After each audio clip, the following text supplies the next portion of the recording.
My name is Jessica Payne. I write thrillers. My books Make Me Disappear and The Lucky One, both published earlier this year, which was an absolutely incredible experience. I live in Washington State. I worked as a CVICU adult nurse first, and then I transitioned to the NICU where I worked for several years before getting my degree to be a neonatal nurse practitioner. And I'm Sarah Reed, and my debut novel comes out in March 2023. I just got to reveal the cover, which is very exciting. It's called Johanna Porter is Not Sorry, and it's women's fiction, which is a category that I hope is evolving away. So it's contemporary realistic fiction. And I live in Charlottesville, Virginia. And I started out as a labor and delivery nurse. So nursing is already a second career for me. I graduated when I was 39 years old and was a labor and delivery nurse for many years, which was like my total happy place. And then various things happened. I taught nursing for 3 years at a community college. That was a lot of fun. And now I work part-time at a cancer infusion center.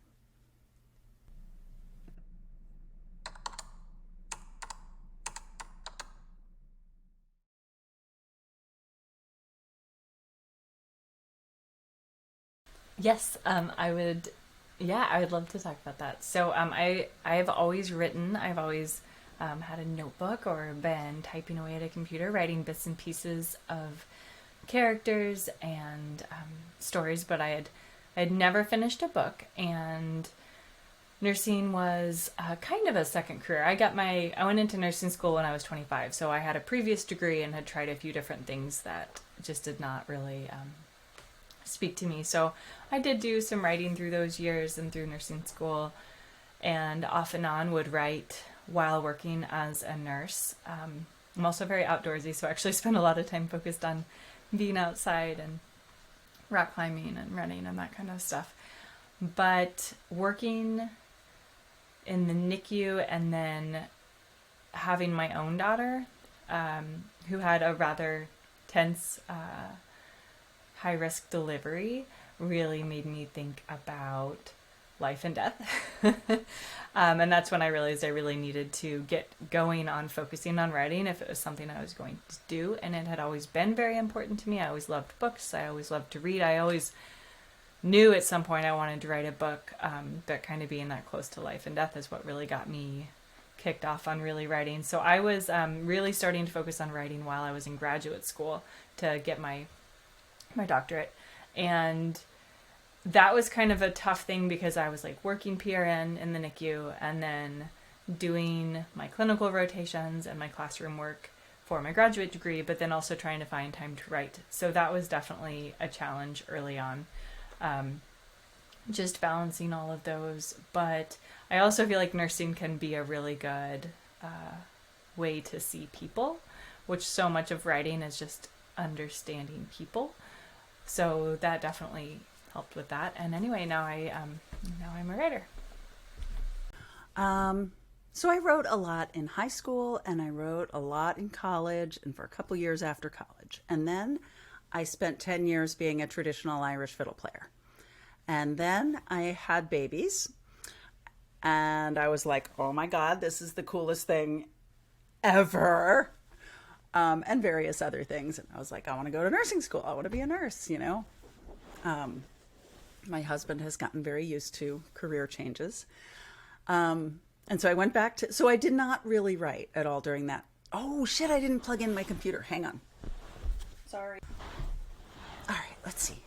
So I didn't really write much of anything, although I tried my hand at songwriting, which was kind of, didn't love.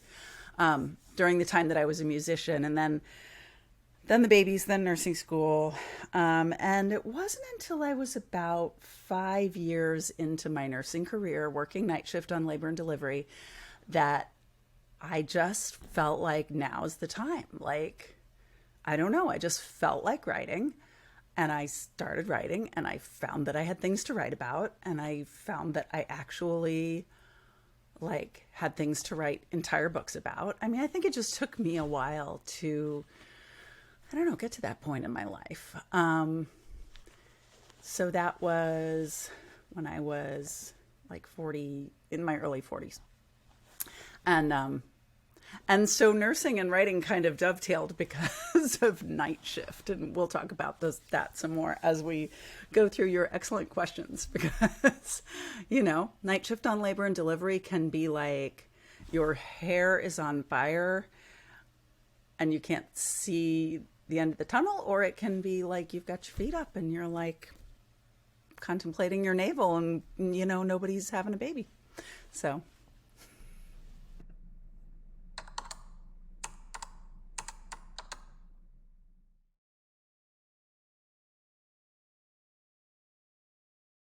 I think it would have been tricky to have an active creative life during my first year or two as a nurse.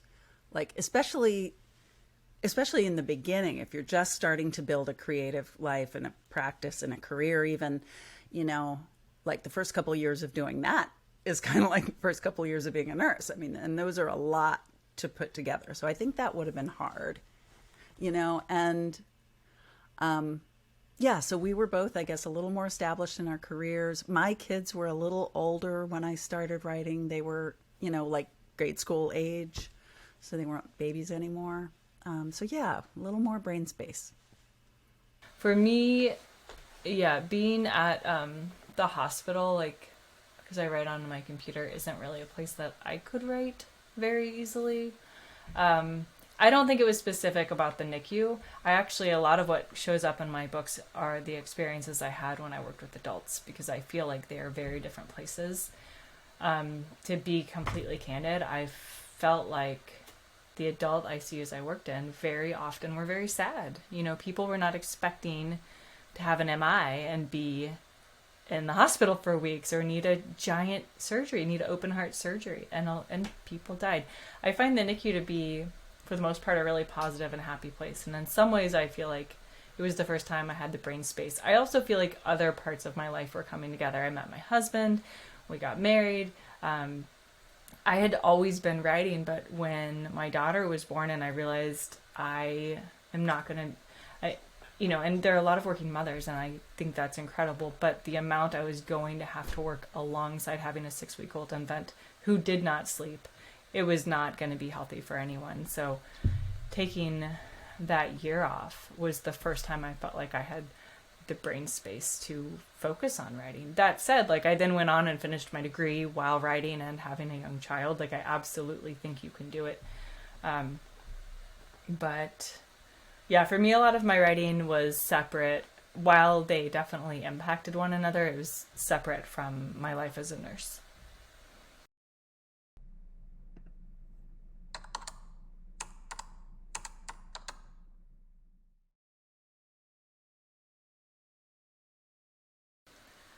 Um, Maybe both, depending on the day. When I was finishing my degree and mostly doing clinical rotations, the days I was at the hospital were definitely days I was at the hospital because they were long days and that's about all you could do on those days. And when you got home, you're typically pretty tired. That said, I do remember getting home late and sometimes sitting down and writing a few pages. But one of the nice things about being a nurse or a nurse practitioner is that your schedule often gives you, days off. You're not working 9 to 5, 5 days a week. In most jobs, there are some jobs like that, but it gives you days where you can really focus on just writing. Yeah, I think I absolutely used those extra days off, especially when my kids were in grade school and I would have a Wednesday off, which meant like I had all freaking day Wednesday. Like I could both go to the grocery store and do my laundry and write. And I was just like, oh my God, like what magic is this? But they've always felt a little bit like two different things to me. Like, I think you were asking like, was writing sort of like a reprieve from your nursing life? And I never really saw it that way. Writing was like this other thing that I did. And did it balance out nicely? I think so. You mentioned like that Chekhov quote in your email. Do you mind if I read it here? That medicine is my lawful wife and literature is my mistress. When I get fed up with one, I spend the night with the other, which is like so macho. I can hardly stand it. But it was a nice balance, and still is. Like I like to, not that I wouldn't like to make, gobs of money from writing and retire and just be an author forever. But I do like to go to a shift at work and like click into that other kind of way of thinking and way of operating. It kind of clears the decks a little bit and gets me out of like the morass of my creative brain. So yeah, it does balance out in a way. I work PRN, and when I'm not traveling, I try to get in at least one shift a week, preferably two. I'm not quite at the point where I can afford to not do it. And I do like it, and I sort of have like the perfect job. But, if I got to the point where I was making enough money that I could do just writing, then I would absolutely do that. I would absolutely retire. I'm like Jess though, like if I had to go, like if for some reason I wouldn't do anything else. Like I wouldn't pick up some other career. I do not want to edit other people's work. Like there's this whole, like there's authoring your own creative work. And then there's like this whole sort of side hustle that a lot of writers do to make a living in writing, right? Where they're doing a lot of work. Oh yeah, it's really hard. And they're doing a lot of work that's not necessarily their own creative work. They're editing other people's stuff. They're producing online content. They're ghostwriting, like whatever. I have no desire to do that. I would rather go to my job and make some money than do that, because I don't know, because I like my job and I like it better than the idea of doing that. So, but if someday like my novels like sell so well that I can afford it, then yeah, it's kind of the dream.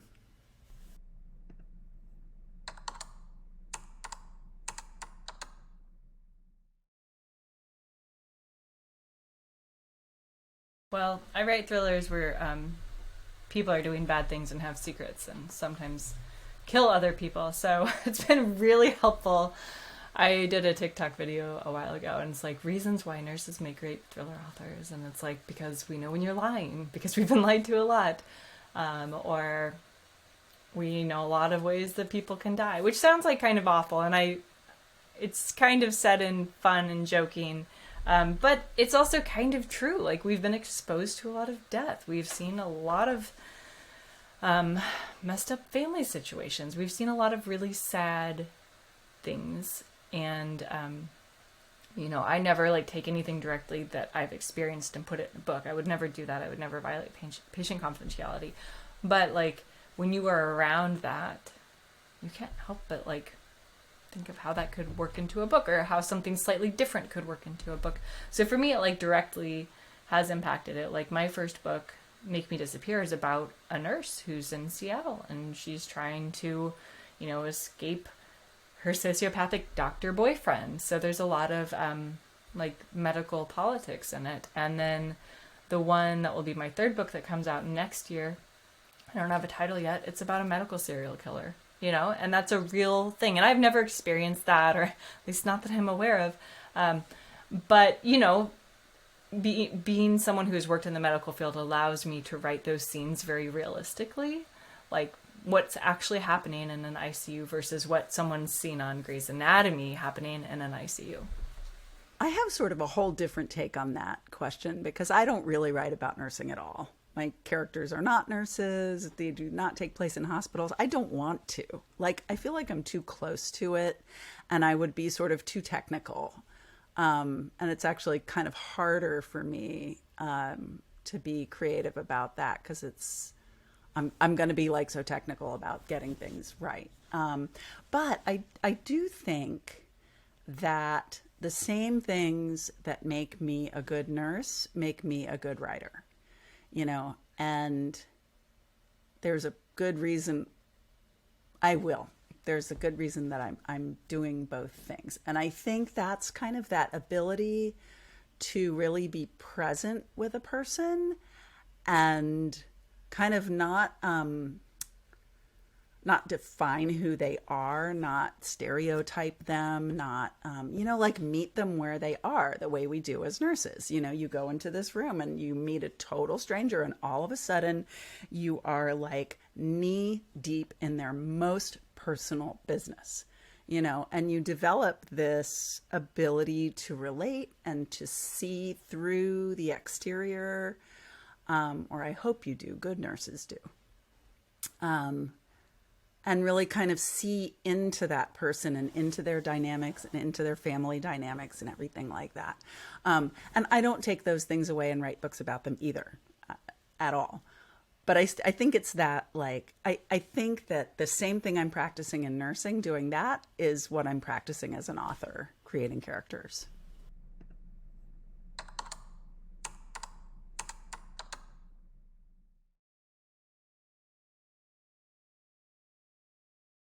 Well, in my opinion, I know that this can be hard, but at some point, if it's something you really want to do, you have to make it a priority to do it. And that might mean you don't do something else. It might mean that the laundry doesn't get done, and that is okay, because in 10 years, you'll be much happier that you wrote that book or baked whatever or painted than you got all your laundry done. So I do think making it a priority and deciding that, for me, I schedule it into my day. Like, I write from this time to this time every day, and that is what I'm supposed to be doing. So I never feel guilty about doing that. So I would recommend that, even if it's only 20 or 30 minutes. I also think you can get a lot done in small pieces of time, and that we kind of need to, I think I got this from Sarah, we kind of need to get over this idea that we have to sit down for 2 hours at a time to be able to write a book. Like, sometimes 20 minutes is what you've got. A lot of the moms in our Moms Writers Club will write on their phones or dictate to their phones while their kids are at soccer practice or take their laptop. So I think there are bits of time. It's funny what people can find time for. They can always find time for their favorite TV show, but then they tell me they can't find time to write. I watch about 20 minutes of TV a month because I focus on my writing. And that doesn't mean you shouldn't, or if it's something you enjoy, you shouldn't be doing it, but like, you have to make it a priority, in my opinion. And I want to go back. I want to get down to something foundational with that question, which is that creative work is real work. If you want to think about it as a hobby, great. But I think it's useful to think about it as work. Work that you want to be doing and that you love and that fulfills you, but it's real work. It's valuable. It's important. I don't know how painters and bakers and stuff do it, because their work, like painting, takes a lot of setup and baking takes a lot of setup, and you got to be there.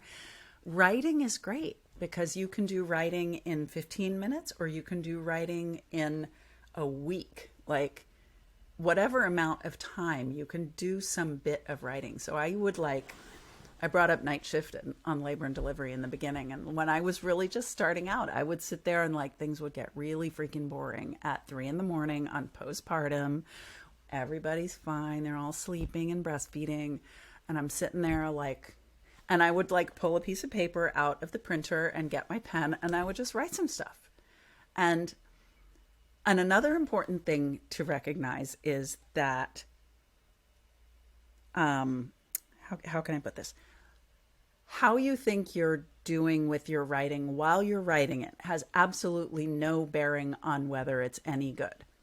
So if you're sitting there at 3:00 on L&D writing something and you're like, this is total crap, you may very well, and I did, come back to it later and be like, wow, that's really good.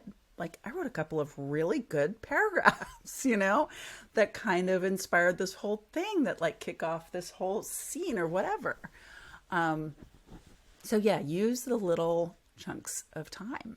That's why writing is great. All you need is literally a scrap of paper and a pen.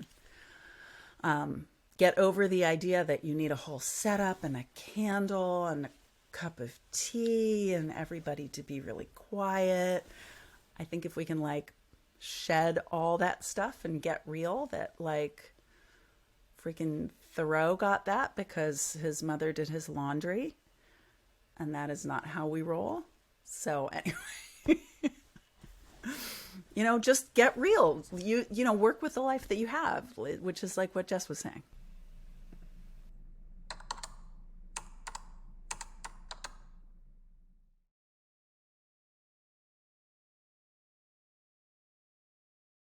Well, there are a lot of different ways. I think Twitter is great. I know it can be really intimidating, but if you just search for hashtag writing community, you'll find a ton of people. They're very supportive. We run hashtag Moms Writers Club, so an S after mom and writer. And it is a group of moms, but everyone is welcome. We don't care if you have a kid or not, or if you're a dog mom or an uncle. That's fine. Everyone's welcome. We chat every other Wednesday night, or you can use the hashtag to find us whenever. And we are a writing community. There are a lot of nurses in there in that particular group, so you're in great company.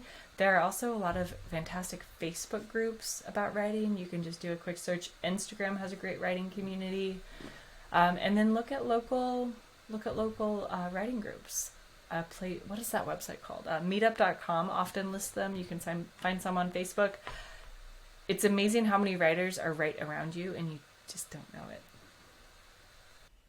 And it was for me extremely scary before I had told anyone I was a writer, to like go to my first like little in-person workshop at my little nonprofit writing organization in Charlottesville. And I was like, oh my God, here's my stuff. It was super scary. I was like so nervous to do it, but it slowly built into a really great community. And I agree, Twitter is really great for writers. I curate my like follow list and my feed mercilessly. So if someone even begins to get like to even political, like I'm a super political person, but not on Twitter. Like I block, I unfollow, I only follow writers. I pretty much only post about writing and, creative process. And it's become a really lively and what's the word I'm looking for? Like a very real part of my life, like that's how I met Jess. That's how I've made several other friends online and in real life. And the Moms Writers Club chats are really fun. Hashtag amwriting is AMWRITING is really great. So I would just say, like, if you're cool with Twitter, then like start exploring the writing world on there. If you're scared to death of Twitter, just only explore the writing world on there and keep everybody else out.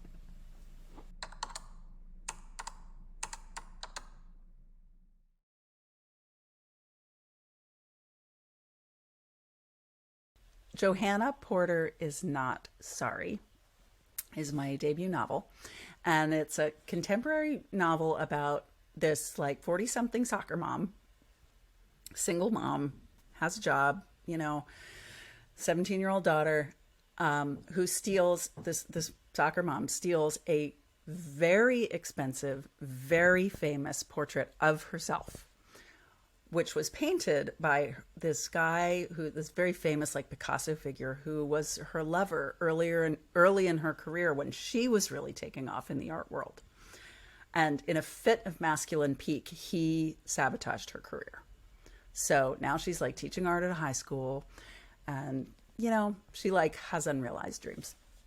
And she gets invited to this retrospective of his work, this like big fancy, like, elite gallery party. And she's like, I hate his guts. Like, I don't want to go to that, but I do want to go to that. I don't, but I do, So she dresses up, puts on makeup, goes to this party, and she sees everybody and she sees this portrait. It's in the back room because they cracked the frame and they like this, her former lover like brings her back there and is like, oh, querida, look at this beautiful portrait I did of you. He's Spanish.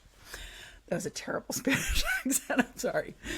Anyway, and she's like, holy shit, that belongs to me. Like, that girl does not belong to you anymore. She belongs to me. And she gets a little drunk, and a little later in the evening, she goes back there with a razor knife and cuts it out of its frame and rolls it up and sticks it in her coat and walks out. And then of course she's like, oh my God, what have I done?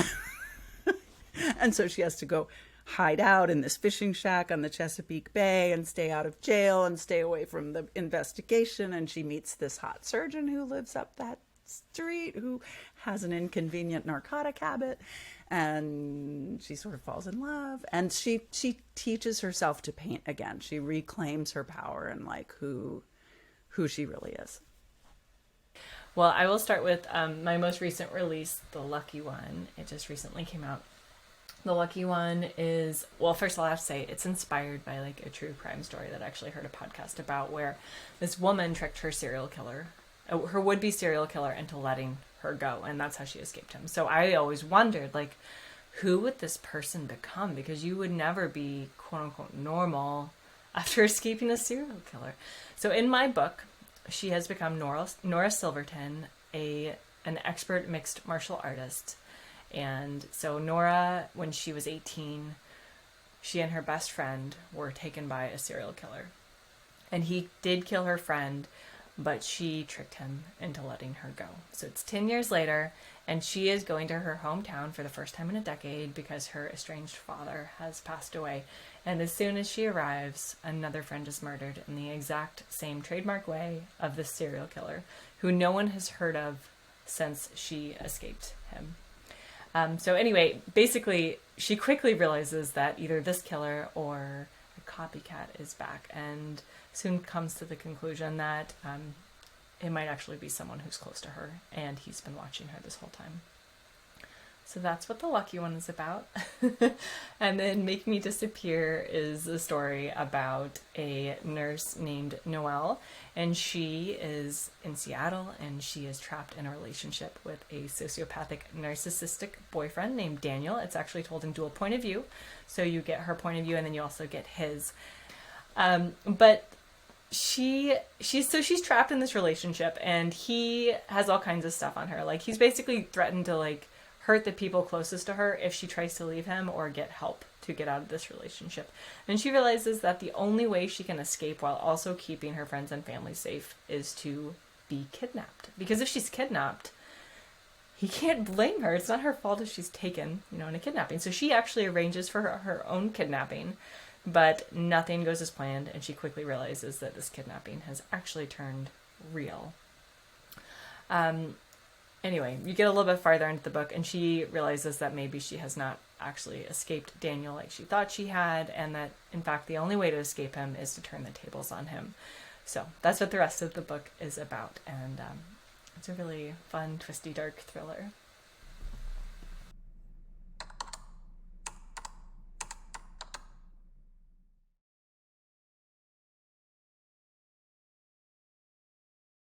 You go first, Sarah. Okay, my book recommendation, I'm going to actually recommend 2 books. The first book, I have to pull it up because I always forget the order of the words. It's called The Family Game. It's by Catherine Steadman, and it is a fantastic thriller that was just so fun to read. So fun. It was one of those books where I was like, I need to read this again and take notes because I want it to inform my writing. It's about a woman who is an author, and she basically she meets this guy and starts to get to know his family, and let's just say they play a lot of games. They're very rich and they play a lot of games. It's amazing. It's a great book. Then the other book I was going to recommend is actually Sarah's book. It's excellent, and I don't read a lot of as it's currently called women's fiction, but it's basically general fiction written by a woman about anything that a woman would even, potentially be concerned about. It's so good. So good. Okay, well, we're recording this in late September, and I am digging the fall vibes. That's all I can say. We went to the pumpkin patch today, and I'm not a pumpkin spice latte person, but I love all the fall stuff. So maybe that's pretty general, but I'm just really enjoying autumn and the cooler weather and the breeze and the leaves rustling and changing colors, and they're all orange and red outside right now, and it is just fantastic writing weather. So I will respond in kind and say Jess's book, either one of them. Jess, am I allowed to have a favorite? No, I don't have a favorite. Make Me Disappear. I love Make Me Disappear. I love The Lucky One too. But you know, it makes sense. You start with Make Me Disappear because that one was first. They're not a series, but you know. So yeah, it has been. So I'm not a regular thriller writer, or no, sorry, I am not a regular thriller reader. But I just love Jess's books. The characters are so full and real, and like you can bond with them in this way that it's really what I look for in a book. Another book that I have really loved in the last year or so is called A Day Like This by Kelly McNeil. I actually read it as part of a contest, like I was preliminary reading for this contest, and now I get to talk about it. It's this really wonderful exploration of like the idea that like our lives fork and what might happen if you kind of went down one fork rather than the other, and like the sort of liminal quality of those different lives, like how they overlap and intersect, and like it's a little bit speculative, fantastical, but in a very like gentle, real way. It's about this woman who's an artist and a mom, and just brilliantly written, and a way like that's been done before, that whole like, you know, like what happens if you sliding doors thing, you know, but the way she does it is so subtle and so cool, and I really enjoyed reading that. And a not book-shaped thing, I have been loving traveling, and I never was a huge traveler. But my mother's family is from Finland. She was born and raised there. My sister and I now own a little cottage on the Baltic Sea in Finland, and I spent a month there this summer, and it was heaven. It was absolutely heaven. Wood-fired sauna, cold Baltic Sea, birch trees, ferns. It was like the land of like gnomes and freaking, oh, it was just great. Yeah. But it's nice to be home.